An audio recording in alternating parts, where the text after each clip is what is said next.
I have just dug up my beds for spring sowing. Some of them have already been sown, but there are still a few beds left for May sowing of thermophilic vegetables. However, there is a method that has gone viral on the internet, namely the method without digging the bed. The so-called no-dig, which was invented by the famous gardener Charles Dowding. His no-dig method involves keeping the beds without digging them, as the name suggests. You are probably wondering why I dig up the beds. Well, I have a few solid arguments for digging the bed after all, and I will talk about that later in the film. The no-dig method, according to Charles Dowding, is a method for gardeners who, for health reasons, are unable to dig up the bed, but can still grow their vegetables. It is also a good way to get rid of weeds or grass on a very large area without having to tear up the lawn or weed. Or maybe combine these two methods. With the no-dig method, we start with mulch. Mulch means any covering material that excludes light, in this case, on weeds or grass. So it could be a really weedy yard, it could be your lawn, it could just be weeds that happen to be there. And that's where the cardboard or other materials and compost come in. If you don't have weeds, if your soil is mostly clean, you don't need cardboard. So you can skip that one step. But I'm assuming most people start with the weeds, and I want to make sure that you know the best way to kill them so that you don't have weeds in the future. Because that will save you a lot of time. That's the hardest part of getting rid of weeds in the beginning. And the great thing about this method is that by leaving the soil undisturbed like that, the weeds actually end up growing less, they kind of give up and eventually die from lack of light. However, if you try to dig them up and frantically try to pull out every last root, something will remain in the soil, and they may grow back. It is best to use old cardboard and put black foil, agri-textile on it and forget about it for a while, and in time this cardboard will fall apart. You never have to take it out, it will simply disappear into the soil. Earthworms like it and will certainly be attracted to decaying matter. Because such old cardboard boxes are at a good price, like, free, this is what we gardeners like the most. It sounds like a dream, doesn't it? But this method is of course not ideal either, because sometimes the grass will grow back here and there, and where there is a hole a weed will appear. But it is certainly less work than if you had to struggle with the entire field. There are weeds that are very difficult to eradicate, such as thistle or dandelion or bindweed or couchgrass, where you can pull and they will still grow back somewhere from a fragment of a deeply seated root and so on and so forth, but you have to be persistent. In the end you may be able to eradicate them by cutting them off from light or water. Here, for example, I plant strawberries, underneath you see cardboard, I put good soil on top, you can put compost on top, and I plant strawberries, which have a shallow root system, and this cardboard will decompose. The main idea of the no-dig method is not to disturb the soil structure in the following years. In the following years of cultivation, only subsequent layers of compost are added to the top of the soil. Namely, the idea is not to disturb the natural microbiological life of the soil, to allow plants, fungi, and soil organisms to decompose. However, I am not entirely convinced about this method, and now I will tell you why. Here are 8 reasons why it is worth digging the soil for growing vegetables. The soil is usually dug up in the fall and only stirred up in the spring. What does this procedure give us? Firstly, it will provide us with an improvement in the soil structure, crumbling it and fertilizing it. This is very important, because some vegetables do not cope in compacted, hard soil. Digging the soil in a vegetable patch is the equivalent of plowing a field. Do they want to tell us that this activity has been a completely unnecessary procedure for generations?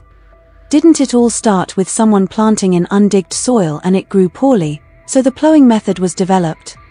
Trendy cultivation without digging will not always work, not every plant species will fertilize well. Undigged soil will work well for plants with long shoots, which themselves create a layer that limits weeds, for example cucurbits and perennial vegetables, dominant and undemanding. They say that in nature, no one digs up the soil and plants grow well. However, Cultivating beds is a different matter, because here vegetables and edible plants are grown in conditions that are not their natural environment, which require appropriate conditions and care for proper development. Vegetables will also grow in undug soil, but it depends on what kind of soil it is. If we have soil like in a bag from a gardening store, maybe we can actually skip digging, but weaker soils that are less conditioned, like with compost, need this procedure. Let's not kid ourselves, few people have such super black humus soil in their garden. In Poland, we have soils of different agricultural suitability. There is a division into quality classes from the 1st to the 6th. The best for growing a wide range of plants are the first two classes, i.e. the 1st and the 2nd, but there are not many of them in the country. Works related to digging up the soil are also carried out on the occasion of cultivation and fertilization works carried out in the autumn of last year. Digging is necessary when cultivating heavy, clayey soils. This procedure increases the airiness and permeability of the soil.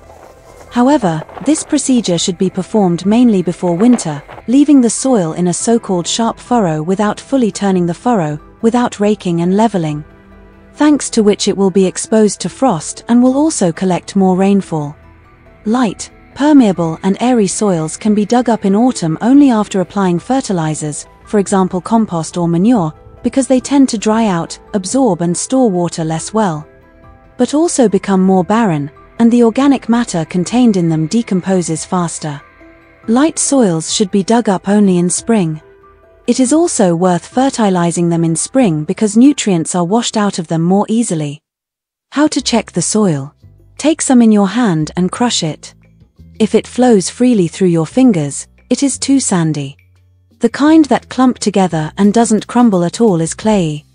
It's best if the soil is mixed partly loose, can be kneaded but doesn't clump together into a hard lump. Another reason is soil aeration.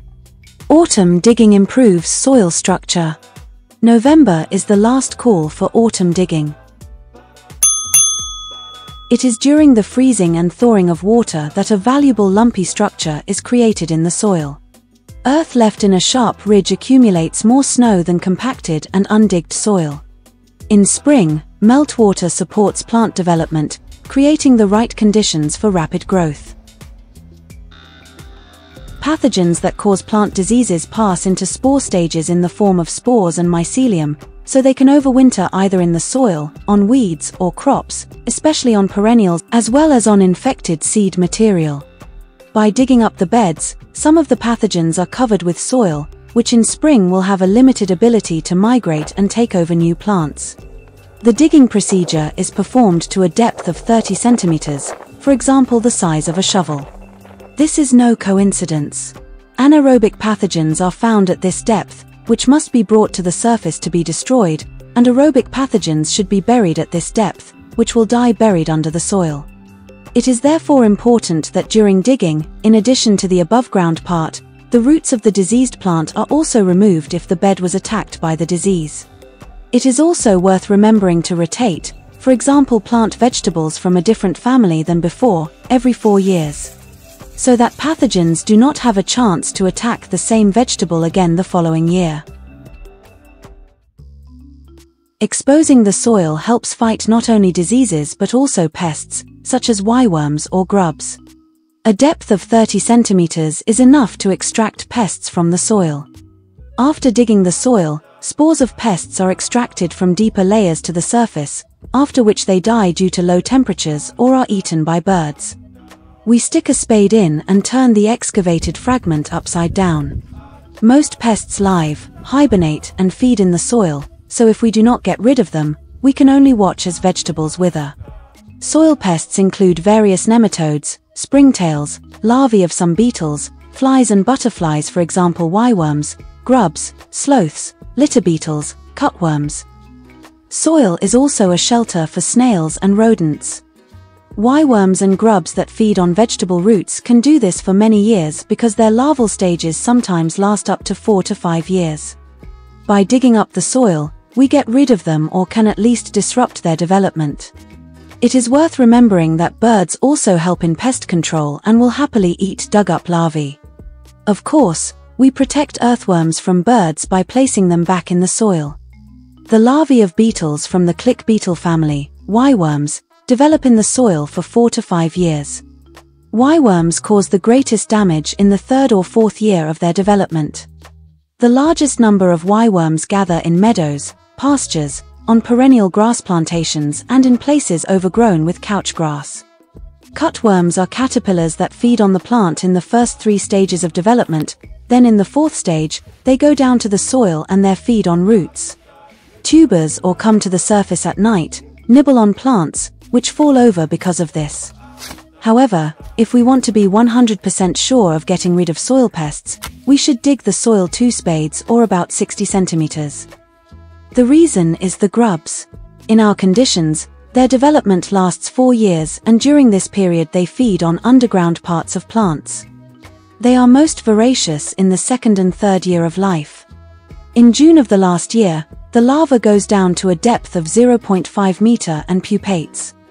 In August, young beetles emerge from the pupae, but they remain in the soil until spring. Thanks to the digging procedure, we get rid of weeds and stones. When fighting weeds, we have to dig them out. Some of them have deep roots or rhizomes and simply pulling out the green part may not be enough, the weed will grow back. Couchgrass, nettle or thistle are particularly troublesome. We dig out couch grass in its entirety with a fork because cutting it actually causes it to multiply more. Weeds not only compete for space, water, light and nutrients in the soil, but they can also carry pathogens or feed pests and also attract them. First, we get rid of weeds, then we bribe the soil by removing their remains. Do not dig up the soil by burying weeds because they will grow back anyway. If you use chemicals, they should always be used according to the attached instructions. They must be used a few weeks before the planned digging of the soil and at an appropriate interval before sowing. You can also get rid of weeds by covering the bed for a longer period of time with dark foil and wait until the weeds die off, only then dig up the soil. Digging facilitates even mixing of mineral and organic fertilizers with garden soil. Digging and breaking up clods of soil has a beneficial effect on mixing fertilizers with the substrate.